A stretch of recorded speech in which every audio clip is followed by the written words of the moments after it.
Близнецы, здравствуйте! Сегодняшний таро-прогноз сделаем для вашего знака зодиака. Расклад, который вы сейчас видите, на следующую неделю, неделя с 17 по 23 августа. Давайте посмотрим, что вас ожидает. Какие вам карты выпадут с понедельника по воскресенье на каждый день недели. Соответственно, у нас будет по одной карте. Сначала из основной колоды, затем из колоды дополнительной, которую я сейчас перетасую. Посмотрим на те сочетания карт, которые у вас выпадут на каждый день недели. Пока я перетасовываю колоду, напоминаю, что это общий таро-прогноз, поэтому, возможно, у кого-то дни будут проигрываться не по порядку, как они будут представлены, а просто в общем каком-то вот проявлении общей энергии. Ну, давайте посмотрим, что здесь у вас будет, близнецы. Неделя с 17 по 23 августа. Итак, понедельник,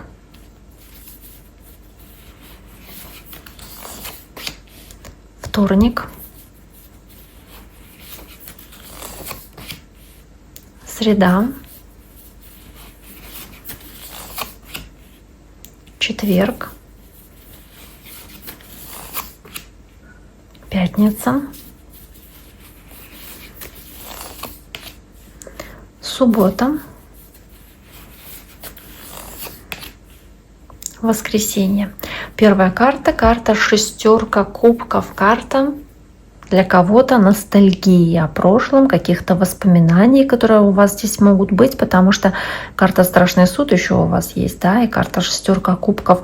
То есть может что-то подниматься из прошлого, напоминать о себе, что-то, что было ранее. И здесь по шестерке кубков могут быть люди, встречи с людьми, которых вы видели ранее, и они могут как-то давать о себе знать, появляться случайным образом, даже, да, какие-то случайные встречи, поэтому речь может идти об этом. Также могут быть и какие-то семейные торжества, праздники, на которые вас приглашают, какие-то юбилеи, годовщины там, да, и, соответственно, у вас есть повод встретиться с вашими близкими, поэтому шестерка кубков, уют, семья, общение с близкими.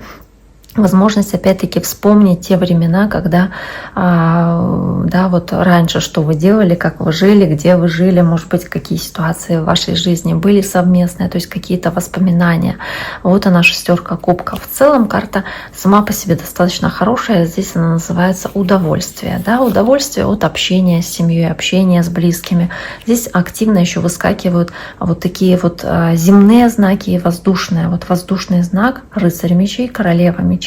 Возможно, речь про общение с кем-то из таких воздушных знаков, как вы, то есть это близнецы, весы или водолеи. По королеве мечей здесь вы также можете проявлять энергию этой королевы мечей, то есть быть очень ответственными в том, что касается дома или семьи.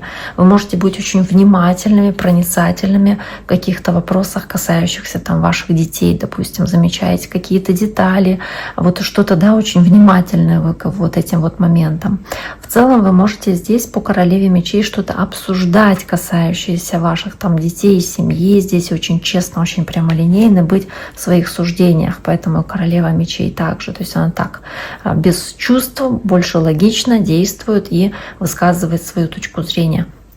Карта принцессы Пентаклей, карта земного знака, да, может быть общение с земным знаком, может быть даже младше вас, потому что это паж Пентаклей, да, девы, тельцы, козероги. Но в первую очередь, что здесь бросается в глаза, это шанс, возможность, которая вам дается, хорошая какая-то выгодная возможность, которая вам предлагается, и от вас зависит, примете вы ее или нет, воспользуетесь вы ей или нет.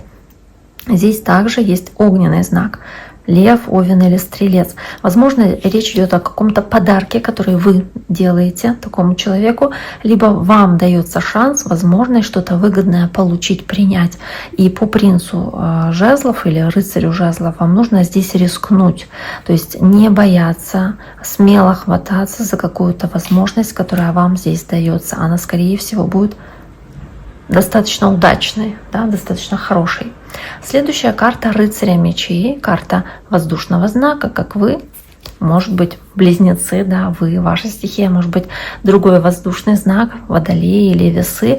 Но я думаю, что так как это ваш расклад, ваша стихия, наверное, вы здесь проявляете себя очень активно, с упорством, с настойчивостью, храбростью, где-то даже с гневом, если нужно отстаивать свои интересы. То есть готовы мчаться, добиваться, делать, что-то выполнять, какую-то работу, несмотря на возможные препятствия. То есть вас здесь ничто не останавливает. Вы настроены очень решительно. И вместе с картой правосудия готовы отстаивать свои интересы, отстаивать какие-то вопросы, касающиеся там закона, порядка, каких-то подписаний документов, вот все, что связано с бумагами. Да, то есть вы очень-очень решительно действуете, да и в принципе отстаиваете свою позицию по правосудию, готовы здесь быть ответственными в том, что вы делаете, и готовы здесь честно, прямо говорить, что вы считаете нужным, как в суде, да, говорить честно, прямо, поэтому карта правосудия.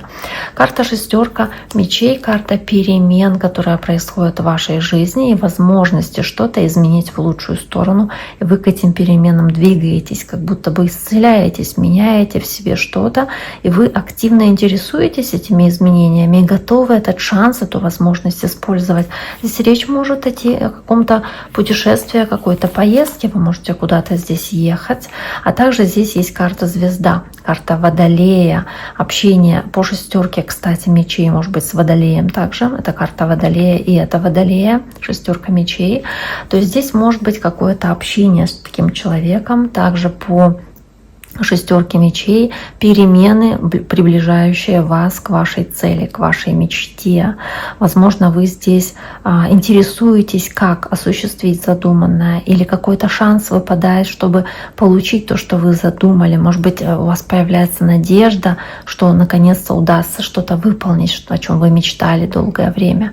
Тут же страшный суд в пятницу. Карта показывает, в принципе, успешные события, потому что часто это как получение результата за вашу работу, как получение хорошего урожая, потому что вы трудились. То есть вы здесь можете получить по заслугам. Конечно, заслуги могут быть у каждого разные, но здесь как будто бы вы получаете то, что вы заслужили.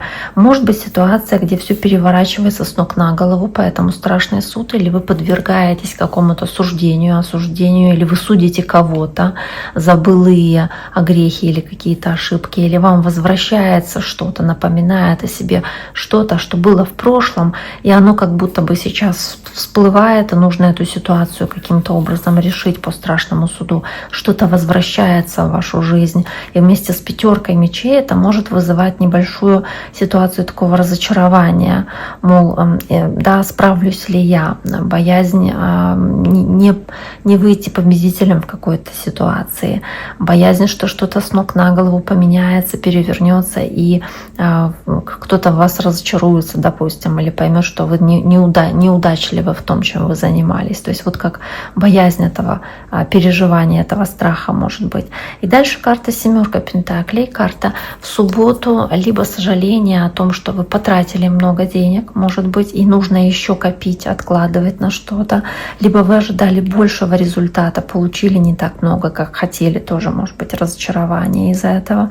И как будто бы переоценка, оценка даже времени, которое вы потратили, сил, там, усилий ваших во что-то, сколько вы ресурсов вложили, пытаетесь оценить, стоило ли оно того, и может быть нужно что-то поменять для того, чтобы получить больший результат, или тот результат, который вы бы хотели, а не то, что вы имеете сейчас. То есть вы как будто бы переоцениваете здесь ситуацию, оцениваете в целом вот все, что вы уже сделали, и пытаетесь какую-то стратегию выстроить по этой карте. Но в целом больше стараетесь запастись терпением и пониманием, что, ну вот, к сожалению, придется здесь проявить такую вот выносливость, выдержку с этой семеркой пентаклей. Семерка пентаклей может говорить также о том, что вы ждете каких-то новостей, там, событий в этот день, но при этом башня вас разочаровывает, что вы, допустим, эти новости не получаете, или для вас ошеломляющим является то, что вы ожидали большого результата, не получили так, как хотели этого результата, вас это может как будто сбить с ног немножечко. И дальше карта туза кубков, которая сама по себе очень позитивная, потому что она о новых начинаниях, радостных, оптимистичных, позитивных начинаниях, которые после вот такой вот субботы кажутся прям замечательными. И вместе с картой шут новое начало оптимистичное. У одиноких новое знакомство. У тех, у кого была какая-то проблема в субботу, как будто бы вы стараетесь или понимаете, что это мелочи жизни, да, и понимаете, что есть много хороших новых возможностей, и вы стараетесь легче смотреть на происходящее, открыты каким-то новым предложениям, и в целом стараетесь легче быть к этой жизни. Вас не пугает неопределенность, вы готовы к новым открытиям по тузу кубков. То есть карта хорошая. Итак, дорогие мои, на этом сегодняшний таро-прогноз для вашего знака зодиака, для близнецов, мы завершаем. Всем желаю всего самого хорошего, берегите себя и до скорого!